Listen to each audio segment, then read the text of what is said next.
Welcome to new TV Telugu.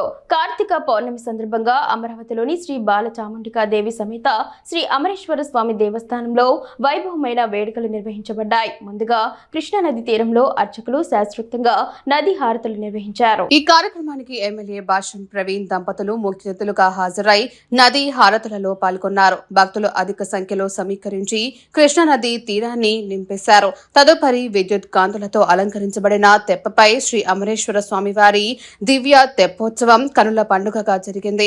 ఈ తెప్పోత్సవాన్ని వీక్షించేందుకు వేలాది మంది భక్తులు ఘాట్ వద్దకు తరలివచ్చారు. దేవస్థానం పరిసరాలు శివనామ స్మరతో మారుమ్రోగాయి. తర్వాత దేవస్థానంలో అర్చకులు శాస్త్రోక్తంగా జ్వాలా తోరణ మహోత్సవాన్ని నిర్వహించారు.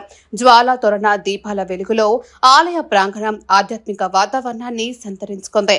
దేవస్థాన ఈవో కె రేఖ పర్యవేక్షణలో జరిగిన ఈ కార్యక్రమాలు భక్తులందరి ప్రశంసలు అందుకున్నాయి.